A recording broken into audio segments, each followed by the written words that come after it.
Welcome back to the channel, good friends. Brian from Apex Detail. This is the second video of the short series, Will It Scratch? And the short answer to that is pretty much yes, especially the newer, softer, waterborne clears. If you touch your vehicle, there's a good chance you're going to mar it. There are methods and ways to minimize this. Just careful wash procedures and wash media will help. Let's move on to wheel brushes. There are many different types. Wheel woolies, speed brushes here, and just the regular brushes.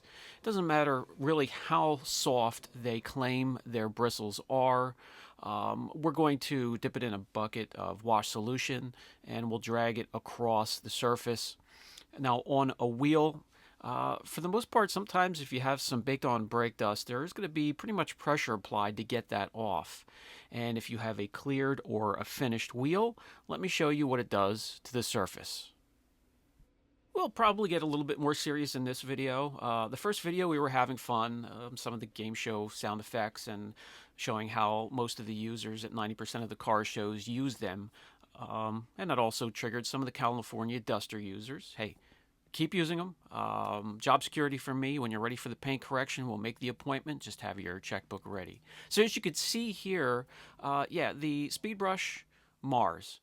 So I'm going to correct the surface once again. And as you can see here, we've corrected the surface so many times. I've polished through some of the areas, but we're back to normal again. And we'll move on. This one here will be just the regular wheel brush, boasting having some soft bristles. And we'll test this one as well.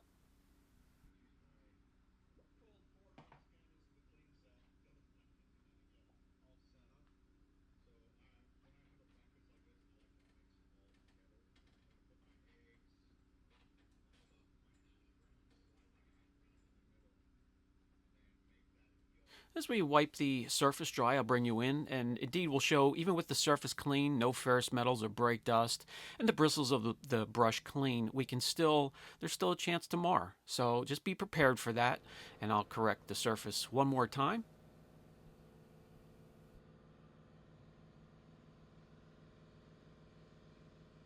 We'll bring in the wheel woolly. This is what I always personally thought was the safest to use on the surface of wheels, especially the barrels of the wheels, but let's put it through the test.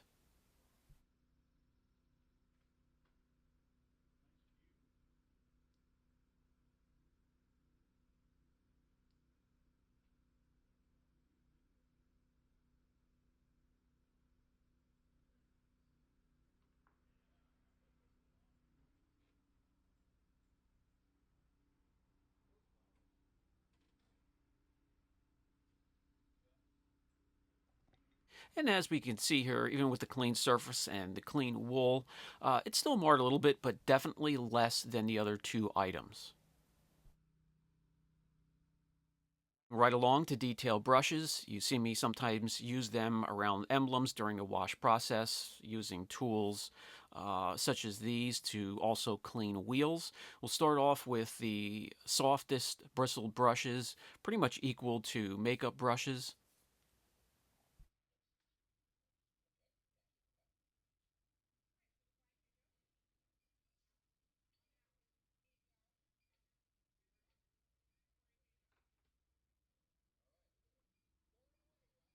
And next, the tan bristled brushes, and these all get a little bit more aggressive as we move on.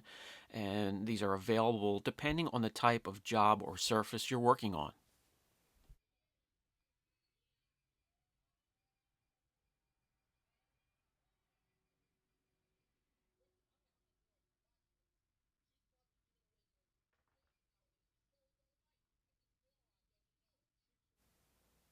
And finally, to the touch anyways, these feel like the coarsest bristled brushes that I have here. So we'll test these on the far left.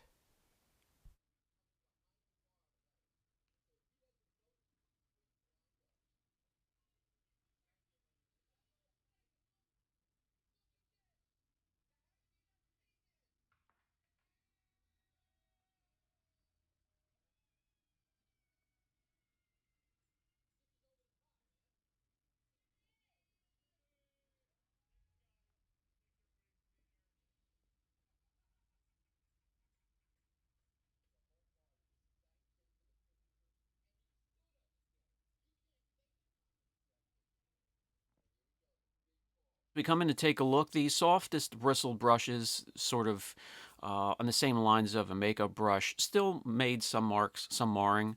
I'm normally following up with paint correction anyways, so those will be easily removed. And as the bristles get more aggressive, you can see what happens. Okay, let's clean the slate yet again and move on. When it comes to drying my car, I like to use the leaf blower or shop blower and get as much done as I can with that. Come in later and dab with the drying towel where it normally drips down from the mirrors and lights and other tight corners. So we'll use a quick detailer here. We'll wet the surface of the panel. We'll dry it with each one of these drying towels, and we'll come in and take a look.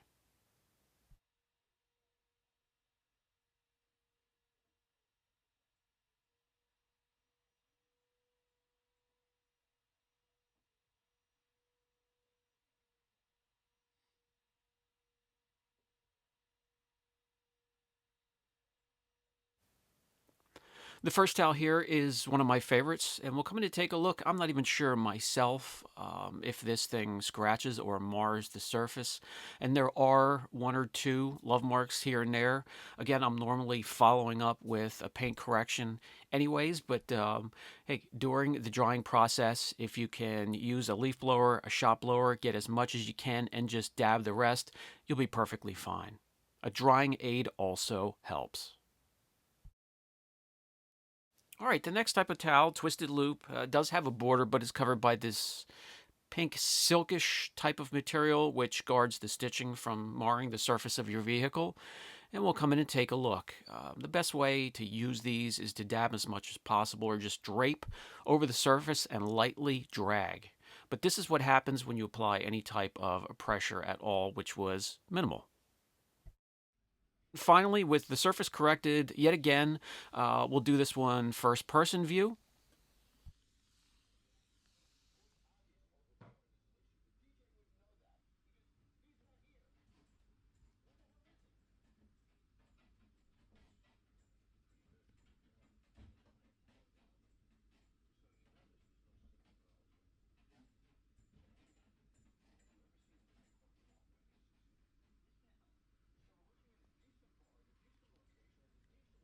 And as you can see, again, a little bit of light marring. So if you're using these towels, no pressure at all. Just lightly drag over the surface or dab if you can.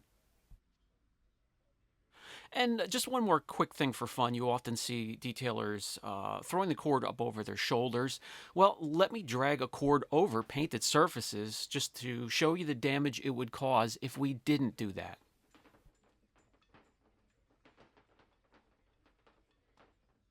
Oh boy, that is cringeworthy.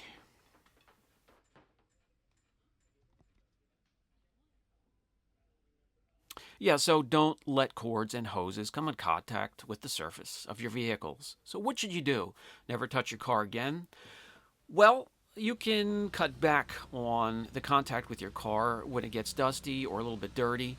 Rinse or foam rinse, especially with an electric powered pressure washer, maybe 18, 1900, 2000 psi, and then follow up with a leaf blower or a shop blower to dry it. So you've cleaned your vehicle without making contact.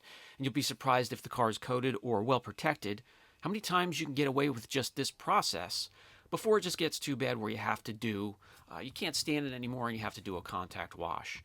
So here, mix up a batch of a pH neutral foam and put it in your foamer. This is for those of you maybe in an apartment environment with no water hookups, and also load up that leaf blower or shop blower into your vehicle and go to the nearest coin operated car wash, pull in the bay, and foam up your vehicle. Don't use their surfactant. It's normally a high pH soap. You don't want to use that. And then walk over, put a couple coins in, and just switch over to rinse. And you'll walk around with the wand and rinse off that foam, which has lifted and emulsified the grit and dirt and dust so you can rinse it free safely without making contact. Now, depending on the pressure of their pressure washer, you want to hold the wand back accordingly and on an angle, about a foot, between a foot and 2 feet, and on a 45-degree angle, and rinse the foam free. That'll take the dirt, grit, and dust along with it. And again, you could do this multiple times and get away with it where it still looks fantastic until finally you have to do a contact wash. And for that, as always, like in my other videos, I recommend the multi-mitt contact wash.